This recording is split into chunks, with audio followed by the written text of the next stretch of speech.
Selamat datang di Provinsi Kalimantan Barat, tempat yang kaya akan sejarah yang panjang dan menarik. Mari kita terbang melintasi waktu dan menjelajahi perjalanan provinsi ini.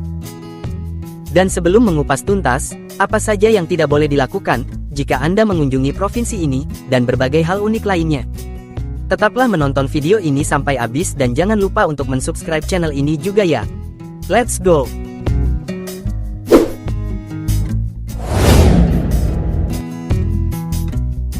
Pada abad ke-13 hingga abad ke-19, wilayah Kalimantan Barat diperintah oleh berbagai kerajaan dan kesultanan maritim, seperti Kerajaan Melayu Pontianak, Kerajaan Sambas, dan Kesultanan Mempawah. Wilayah ini menjadi pusat perdagangan dan aktivitas maritim di Pulau Kalimantan, dengan jalur perdagangan yang menghubungkan dengan negara-negara tetangga seperti China, India, dan Arab. Dan pada awal abad ke-19, wilayah Kalimantan Barat mulai menarik perhatian bangsa Eropa, terutama Belanda. Belanda mengirim ekspedisi ke Kalimantan Barat untuk menguasai sumber daya alam yang melimpah di daerah ini, seperti kayu ulin dan rempah-rempah. Selama periode kolonial Belanda, Kalimantan Barat dikenal dengan sebutan Borneo Barat dan menjadi bagian dari Hindia Belanda. Belanda menguasai wilayah ini dengan membangun infrastruktur seperti jalan, pelabuhan, dan pabrik pengolahan hasil hutan. Setelah kemerdekaan Indonesia pada tahun 1945, Kalimantan Barat menjadi bagian dari Negara Kesatuan Republik Indonesia. Pada tahun 1950, Kalimantan Barat ditetapkan sebagai provinsi dan Pontianak menjadi ibu kotanya. Kemudian pada tahun 1999, Provinsi Kalimantan Barat mengalami perubahan administratif dengan pembentukan dua provinsi baru, yaitu Kalimantan Utara dan Kalimantan Tengah. Meskipun demikian, Kalimantan Barat tetap menjadi provinsi yang berperan penting dalam pembangunan dan perekonomian Kalimantan. Dan hingga saat ini, Provinsi Kalimantan Barat terus berkembang dalam berbagai sektor, seperti pertanian, perkebunan, perikanan, dan pariwisata. Provinsi ini memiliki kekayaan alam yang melimpah, seperti hutan hujan tropis, tambang mineral, dan hasil perkebunan seperti karet dan kelapa sawit.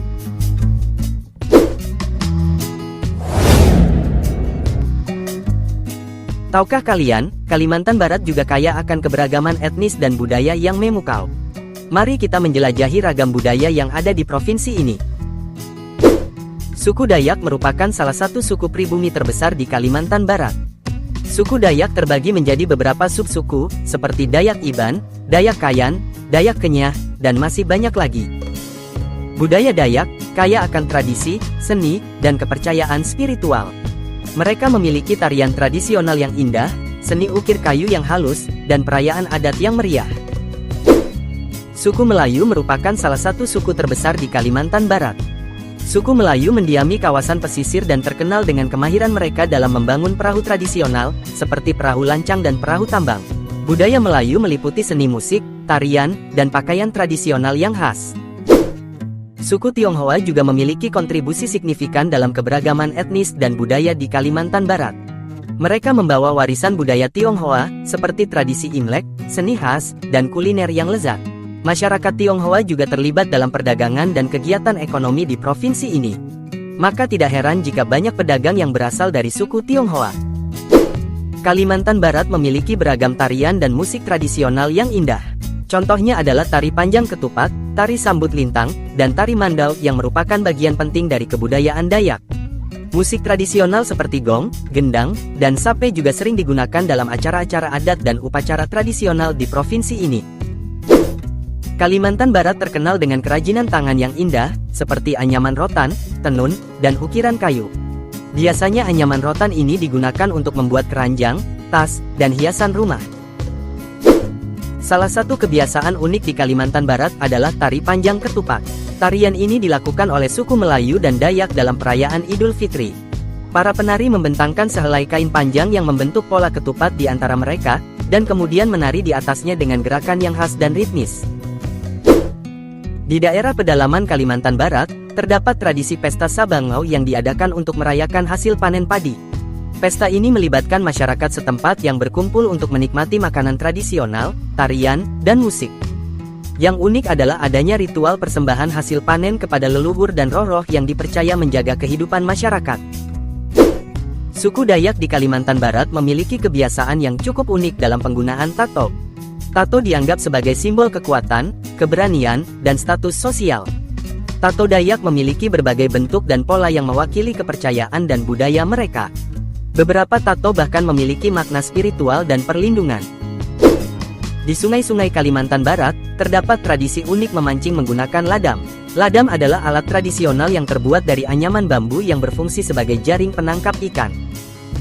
Para pemancing menggunakan ladam ini dengan cara melemparkannya ke sungai dan menariknya kembali setelah beberapa waktu untuk melihat apa yang mereka tangkap. Mandau adalah sejenis senjata tradisional suku Dayak di Kalimantan Barat. Upacara mandau adalah sebuah ritual yang dilakukan oleh suku Dayak ketika seseorang memperoleh mandau. Upacara ini melibatkan nyanyian, tarian, dan pemotongan rambut secara simbolis sebagai bagian dari prosesi penghormatan terhadap mandau dan leluhur. Harap diingat bahwa kebiasaan dan budaya dapat berbeda dari satu kelompok masyarakat ke kelompok masyarakat lainnya, dan tidak semua kebiasaan di atas diikuti oleh setiap orang di Kalimantan Barat. Ini hanya beberapa contoh keunikan dan kebiasaan yang mungkin menarik perhatian beberapa orang.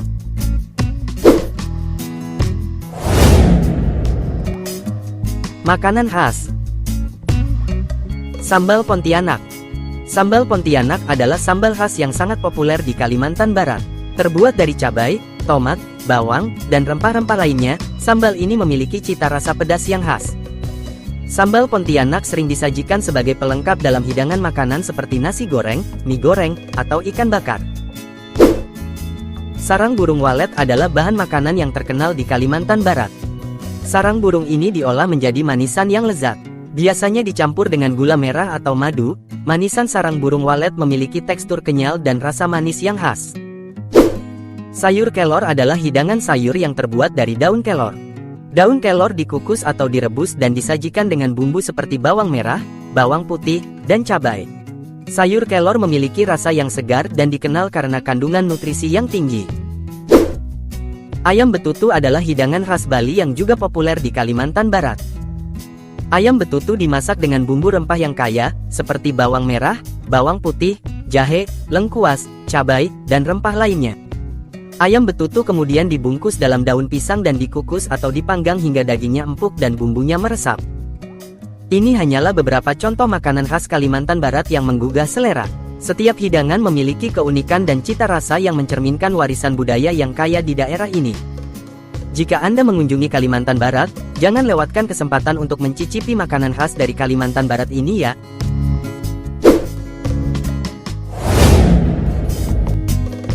Mata pencaharian. Pertanian merupakan sektor penting di Kalimantan Barat. Banyak masyarakat di daerah ini yang menggantungkan hidupnya pada kegiatan pertanian, seperti tanaman padi, jagung, karet, kelapa sawit, dan sayuran. Mereka bekerja sebagai petani atau buruh tani, dengan penghasilan yang bervariasi tergantung pada hasil panen dan kondisi pasar. Selain pertanian, perkebunan juga menjadi sumber penghasilan utama di Kalimantan Barat. Perkebunan kelapa sawit dan karet merupakan komoditas utama yang dikembangkan di daerah ini. Banyak masyarakat yang bekerja di perkebunan sebagai pekerja perkebunan, pengumpul hasil, atau pemilik kebun. Penghasilan mereka tergantung pada produksi dan harga komoditas. Kalimantan Barat memiliki potensi perikanan yang besar, terutama di wilayah pesisir dan sungai-sungai yang melintasi provinsi ini. Banyak masyarakat yang menggantungkan hidupnya pada kegiatan perikanan, seperti penangkapan ikan, budidaya ikan, atau pengolahan hasil perikanan. Mereka dapat menghasilkan pendapatan dari penjualan ikan segar, olahan ikan, atau produk-produk perikanan lainnya. Kegiatan pertambangan dan energi menjadi sektor yang signifikan dalam ekonomi provinsi ini. Banyak masyarakat yang bekerja di sektor ini sebagai pekerja tambang, pengangkut, atau tenaga teknis. Penghasilan mereka dapat bervariasi tergantung pada jenis pekerjaan dan posisi yang diemban. Kalimantan Barat juga memiliki potensi pariwisata yang menarik. Wisata alam yang indah, seperti Taman Nasional Gunung Palung, Danau Sentarum, dan sungai-sungai eksotis, menarik minat wisatawan. Banyak masyarakat yang berperan sebagai pemandu wisata, pemilik penginapan, atau penjual oleh-oleh. Pendapatan mereka tergantung pada jumlah wisatawan dan popularitas destinasi wisata tersebut. Penghasilan utama masyarakat Kalimantan Barat dapat bervariasi tergantung pada sektor pekerjaan yang mereka geluti dan tingkat pendidikan serta keterampilan yang dimiliki. Adanya keragaman mata pencaharian ini mencerminkan kekayaan sumber daya alam dan potensi ekonomi yang ada di provinsi ini.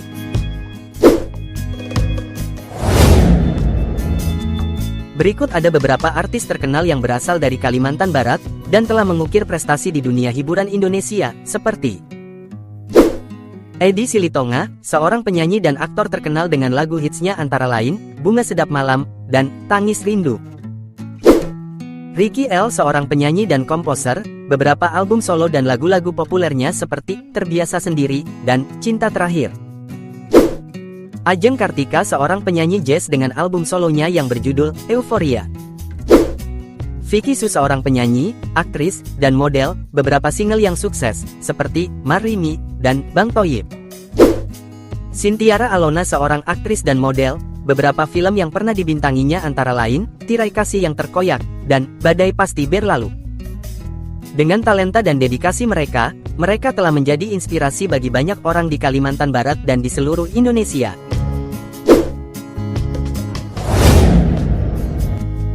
Mari kita menjelajahi beberapa wisata alam yang memikat hati di daerah ini. Taman Nasional Gunung Palung merupakan salah satu tujuan wisata alam yang menarik di Kalimantan Barat. Dengan luas lebih dari 108.000 hektar, Taman Nasional ini menyimpan keanekaragaman hayati yang luar biasa, termasuk hutan hujan tropis yang lebat. Pengunjung dapat menjelajahi jalur trekking, menikmati pemandangan indah, serta melihat satwa langka seperti orangutan dan berbagai spesies burung. Danau yang terletak di Kabupaten Kapuas Hulu ini adalah salah satu danau terbesar di Kalimantan Barat. Danau ini dikelilingi oleh hutan rawa air tawar dan memiliki keanekaragaman hayati yang luar biasa.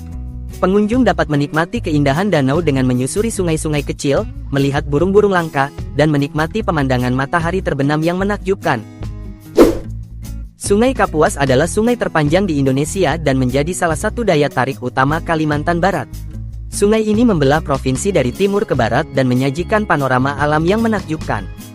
Pengunjung dapat menikmati perjalanan kapal di sepanjang sungai, mengagumi pemandangan hutan hujan, melihat kehidupan tradisional suku-suku Dayak, serta menjelajahi desa-desa pesisir yang indah. Pantai yang terletak di Singkawang ini merupakan pantai yang memikat dengan pasir putih yang luas dan air laut yang jernih. Pantai ini menawarkan pemandangan yang indah, terutama saat matahari terbenam.